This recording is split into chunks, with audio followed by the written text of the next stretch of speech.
മലയാളത്തിലെ ഏറ്റവും ഉയർന്ന തിയേറ്റർ കളക്ഷൻ നേടിയ ചിത്രമെന്ന റെക്കോർഡ് ഇനി ചിദംബരം സംവിധാനം ചെയ്ത മഞ്ഞുമ്മൽ ബോയ്സിന്. 2024 ഫെബ്രുവരി 22 റിലീസ് ചെയ്ത ചിത്രം തിയേറ്ററിലെത്തി 27-ാം ദിവസം 200 കോടി പിന്നിട്ടു. ആഗോള ഗ്രോസ് കളക്ഷനിലാണ് ചിത്രത്തിന് സർവകാല റെക്കോർഡ് ഇടാനായത്. ഇതിനൊപ്പം തമിഴ്നാട്, കർണാടക എന്നിവിടങ്ങളിൽ ഏറ്റവും ഉയർന്ന ഗ്രോസ് നേടിയ മലയാള ചിത്രമായും മഞ്ഞുമ്മൽ ബോയ്സ് മാറി. തമിഴ്നാട്ടിൽ നിന്നും മാത്രം 50 കോടിക്ക് മുകളിലാണ് കളക്ട് ചെയ്തത്. കൊച്ചി മഞ്ഞുമ്മലിൽ നിന്ന് കൊടൈക്കനാലിലെ ഗുണ കേവിലേക്ക് ടൂർ പോകുന്ന കൂട്ടുകാരുടെ കഥയാണ് മഞ്ഞുമ്മൽ ബോയ്സ്. യഥാർത്ഥ സംഭവത്തെ ആധാരമാക്കിയാണ് പറവ ഫിലിംസിന്റെ ബാനറിൽ സൗബിൻ ഷാഹിർ, ബാബു ഷാഹിർ, ഷോൺ എന്നിവർക്കൊപ്പം ഗോകുലം മൂവീസ് ഈ ചിത്രം നിർമ്മിച്ചിരിക്കുന്നത്. ജൂഡ് ആന്റണി ജോസഫ് സംവിധാനം ചെയ്ത 2018 എന്ന ചിത്രത്തിനായിരുന്നു നിലവിൽ മലയാളത്തിലെ ഏറ്റവും ഉയർന്ന കളക്ഷൻ റെക്കോർഡ്. 17 ദിവസം കൊണ്ട് മലയാളത്തിലെ ആദ്യ 100 കോടി ക്ലബ്ബ് ചിത്രമായ പുലിമുരുകന്റെ ഗ്ലോബൽ കളക്ഷനെ മഞ്ഞുമ്മൽ പിന്നിലാക്കിയിരുന്നു.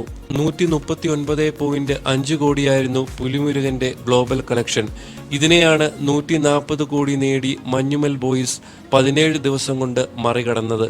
തിയേറ്റർ പ്രദർശനം അവസാനിച്ചപ്പോൾ 175 കോടിയായിരുന്നു ജൂഡ് ആന്റണി ജോസഫ് സംവിധാനം ചെയ്ത 2018 എന്ന സിനിമയുടെ ഗ്രോസ് കളക്ഷൻ. 200 കോടി കളക്ഷൻ നേടുന്ന ആദ്യ ചിത്രമാകാനുള്ള 2018 സാധ്യത നഷ്ടപ്പെടുത്തിയത് റിലീസിന് മുമ്പ് OTT റിലീസ് കരാറിൽ ഏർപ്പെട്ടതാണെന്ന് പിന്നീട് ചില വാദങ്ങൾ ഉണ്ടായിരുന്നു. അതേസമയം മഞ്ഞുമ്മൽ ബോയ്സിന് അമേരിക്കയിൽ $1 മില്യൺ കളക്ഷൻ, ഏകദേശം 8 കോടി രൂപ സ്വന്തമാക്കുന്ന ആദ്യ മലയാള സിനിമ എന്ന റെക്കോർഡും സ്വന്തമാക്കി.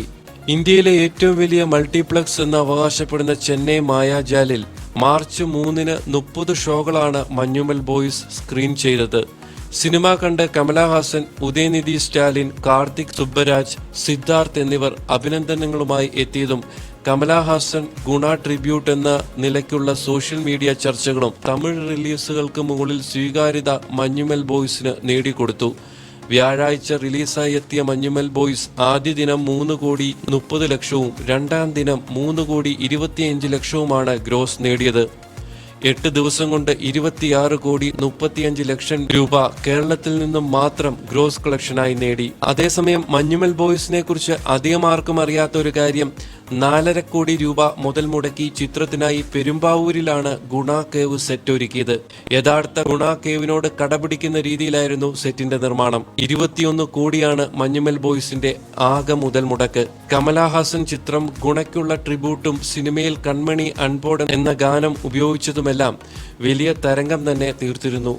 തമിഴ്നാട്ടിലെ റിലീസ് സിനിമകളെ പിന്തള്ളിയാണ് മഞ്ഞുമ്മൽ ബോയ്സ് തമിഴ്നാട്ടിലും റിലീസിന് പിന്നാലെ ട്രെൻഡ് സെറ്റായിരിക്കുന്നത്.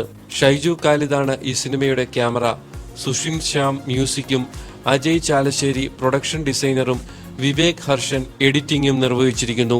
കൂടുതൽ വാർത്തകൾക്കും വിശേഷങ്ങൾക്കുമായി നിങ്ങൾ ഈ ചാനൽ സബ്സ്ക്രൈബ് ചെയ്യാൻ മറക്കരുത്.